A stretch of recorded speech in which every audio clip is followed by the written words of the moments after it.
베르사유 궁전, 루브르 박물관, 노트르담 대성당부터 오르세 미술관, 샹젤리제 거리, 에펠탑까지 영화나 드라마 등 많은 매체에서는 흔히 파리를 예술과 낭만의 도시로 묘사하곤 합니다. 이러한 모습을 잘 반영하듯 파리 시민을 지칭하는 파리지앵이나 파리에 대한 환상을 뜻하는 파리 신드롬 등 파리라는 도시와 관련된 용어들까지 따로 존재할 정도죠. 그런데 사실 의외로 오늘날 파리의 상당 부분은 만들어진 전통에 가깝다는 거. 물론 파리의 역사 자체는 오래된 것이 맞지만 오늘날 파리의 모습은 사실 150여 년 전 대대적인 재정비로 만들어진 모습입니다. 재개발이 이루어지기 전까지 파리는 오히려 슬럼가에 가까워서 좁고 구불구불한 골목을 따라 낡은 건물들이 붙어있고 길거리에는 온갖 오물들이 갈 곳을 잃은 채 널려있는 매우 중세스러운 모습의 도시였어요. 지금의 파리를 생각하면 상상조차 하기 어렵죠. 파리는 어떻게 이런 음침하고 더러운 도시에서 오늘과 같은 낭만의 도시로 변신할 수 있었을까요? 곧 다가올 파리 올림픽 전에 빠르게 한번 알아봅니다.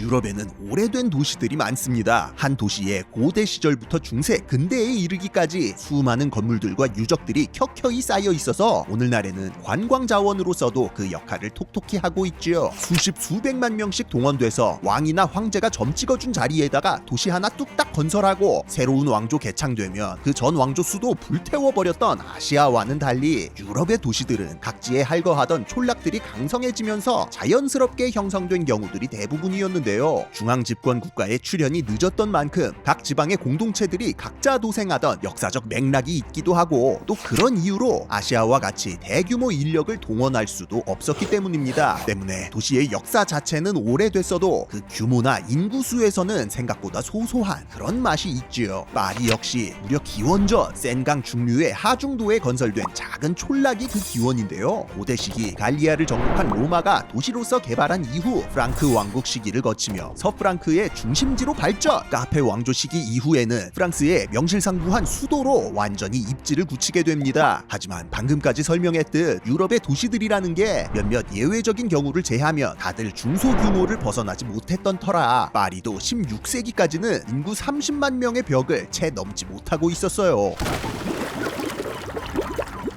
그러나 17세기 이후 과학혁명과 식민지 경영으로 유럽의 생산력이 폭발적으로 늘어나면서 파리의 인구도 급격히 증가하여 19세기 초에는 60만을 돌파하게 됩니다. 당시 유럽 대륙에서 이 정도 인구를 보유했던 도시는 파리뿐으로 과연 프랑스의 번영이 어느 정도였는지 중앙 집권화가 얼마나 이루어졌는지 알 수 있는 부분이었지요. 그러나 함정은 이것이 유럽 대륙 한정이었다는 거. 프랑스를 만년 2등으로 만들며 열받게 하던 영국이 이번에도 한 발 더 앞서 나가고 있었습니다. 같은 시기 영국의 수도 런던이 이미 인구 100만 명을 돌파하며 유럽 1위의 도시 타이틀을 지키고 있었던 거예요. 다른 나라는 몰라도 영국한테는 질 수 없죠. 파리시의 지속 가능한 번영을 위해 특단의 대책이 필요한 시점이었는데 막상 뚜껑을 열어보니 대책이 떠오르질 않았습니다. 당시 파리의 면적은 34제곱킬로미터 정도로 120제곱킬로미터였던 런던의 크기에 한참 못 미치는 수준이었고 이미 피지컬적으로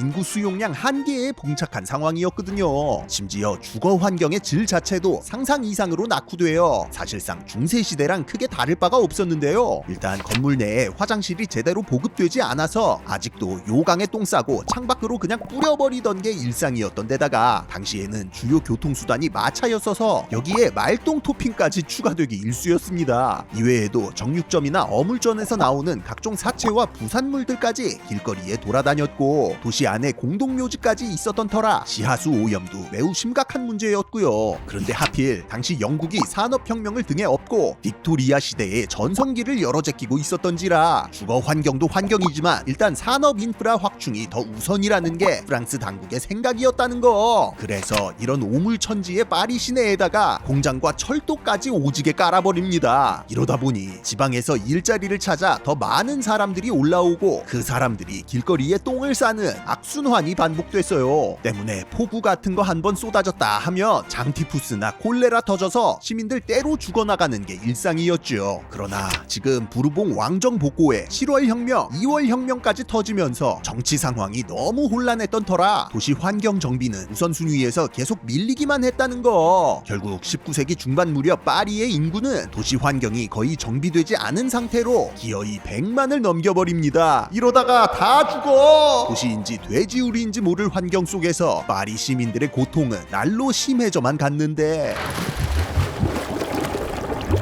사실 파리를 재정비해야 한다는 이야기는 그 이전부터 나오고 있었는데 이게 여러 가지 사정으로 타이밍이 계속 늦춰지고 있었습니다. 일찍이 제1공화국 시절이었던 1793년에 예술가들의 계획이라고 해서 위생시설 및 공공시설 등을 다룬 계획안이 등장했다가 혁명 전쟁하느라 그냥 흐지부지 되고 넘어간 바 있었고, 이후 1838년에는 루이 필리프 1세의 지시로 이것저것 손보긴 했으나 뭐 막 크게 변한 건 없는 그런 상황이었죠. 하지만 이제는 진짜 미룰 수가 없었습니다. 1848년 프랑스 제2공화국이 들어서면서 파리의 공공인프라와 보건 환경을 개선하고 그 면적도 크게 늘려서 향후 성장의 포텐셜을 확보하기 위해 본격적인 개조 사업이 추진되기 시작했어요. 이 계획을 밀어붙인 건 제2공화국이 들어선 뒤 국민 투표를 통해 프랑스 초대 대통령으로 당선된 나폴레옹 3세였는데요. 이 양반이 직전까지 스위스, 미국, 이탈리아, 영국 다 돌아다니면서 망명 생활하다가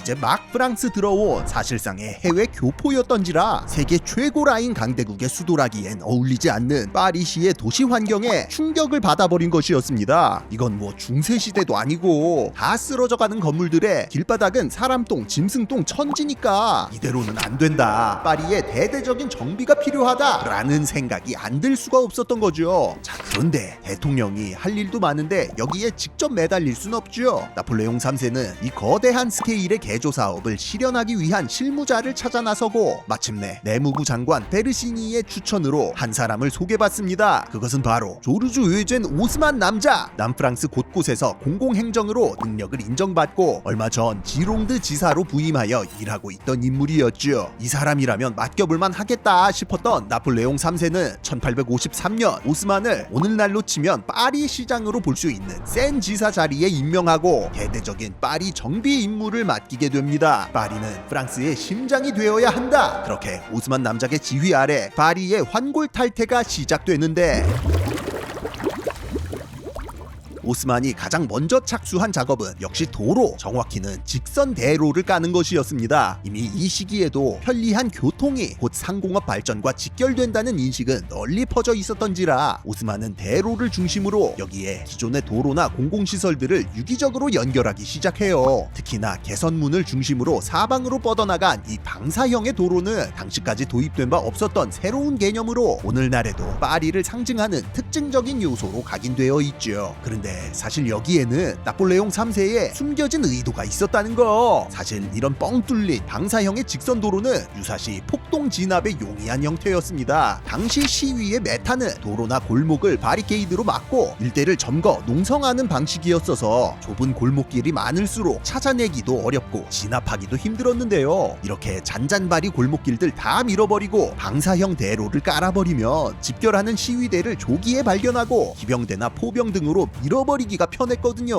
아니, 최초의 대통령이래 놓고 이런 식으로 밑밥 깔면 되냐 싶으실 수도 있는데요. 사실 밑밥이 아니라 이미 본게임 시작된 상황이었습니다. 대통령 취임한 지 몇 년 안 된 1851년 나폴레옹 3세가 친위 쿠데타를 일으켜서 이듬해 프랑스 제2제국을 선포, 황제 자리에 올라버렸거든요. 근데 프랑스가 어떤 나라입니까? 혁명의 나라죠. 그리고 그 혁명들이 다 파리에서 일어났죠. 당시의 파리는 언제 혁명이 터져도 이상하지 않을 도시로 도로 까는 김에 소요 사태를 방지하는 것도 오스만의 숨겨진 퀘스트였던 겁니다.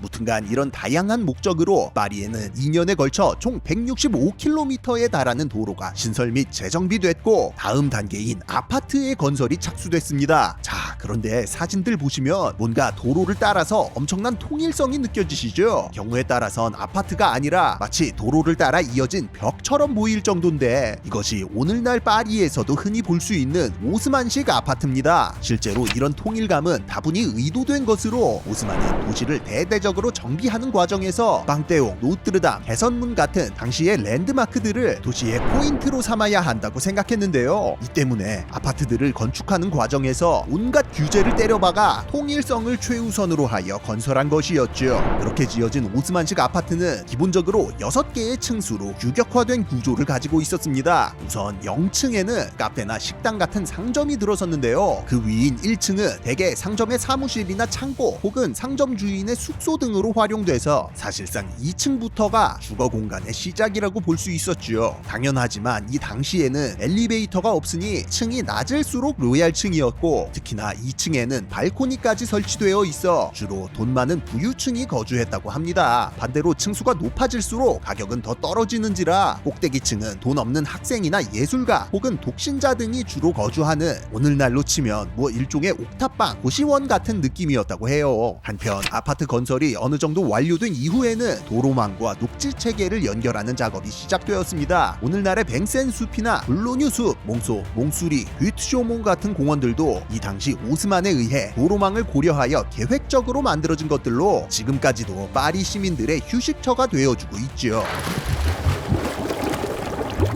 이렇게 눈에 보이는 것들이 재정비되고 있는 와중에 눈에 보이지 않는 땅 밑에서도 또 다른 개조 작업이 이루어지고 있었습니다. 물론 파리에는 이미 1800년대 초반부터 하수도가 존재했습니다만 이게 주로 센강 북쪽에만 집중돼 있었고, 그 길이도 불과 16km 정도에 불과해서 매년 콜레라 등의 전염병이 창궐하는 등 그 기능이 영 시원치 않았는데요. 도시 미관 재정비하는 김에 대대적인 상하수도 정비까지 마치기로 한 거죠. 그렇게 오스만은 1855년 일단 상수도 작업의 착수 173km에 이르는 수로와 운하를 건설하고 2개의 거대한 저수조와 급수관을 설치해 하루에 최대 10만 리터에 이르는 물을 도시로 공급할 수 있게 만들었습니다. 이후 정비한 하수도망의 경우는 이보다 훨씬 스케일이 커서 지상에 대로 깔 때처럼 새로운 하수도를 내고 여기에 기존의 하수도를 연결하는 방식으로 정비 기간 동안에만 무려 560km에 달하는 하수도망을 추가로 깔아버렸고요. 실제로 이렇게 상하수도 정비까지 완수된 파리는 위생 상태가 획기적으로 개선되어 전염병 발생률이 크게 감소하는 등 확실한 효과를 볼 수 있었지요. 마침내 1870년을 끝으로 장장 20여 년에 걸친 도시 개조 사업은 마무리가 되고 프랑스 식민 제국의 수도 파리는 중세의 더럽고 음침한 그림자를 벗어던지며 유럽 최고의 근대 도시로 거듭날 수 있었습니다. 실제로 지금의 파리는 이때 오스만 남작이 새롭게 만든 도시라고 해도 과언이 아니라서 프랑스어에 로스마니제시옹이라는 말이 따로 있을 정도예요. 이후 프랑스 대혁명 100주년인 1889년 만국 박람회까지 성공적으로 개최하면서 파리는 예술의 도시, 빛의 도시라는異名을 얻고 에펠탑이라는 불후의 랜드마크까지 추가하며 그 아름다움에 활용점정을 찍게 됩니다. 이후 2차 대전을 겪으며 나치 독일에게 점령당해 전쟁 말기 히틀러의 명령으로 잿더미가 될 위기에 처하기도 했습니다만 이런 우여곡절을 겪으면서도 끝까지 살아남아 오늘날까지도 세계인들이 동경하는 유럽의 대표 도시로 당당히 자리 잡고 있지요.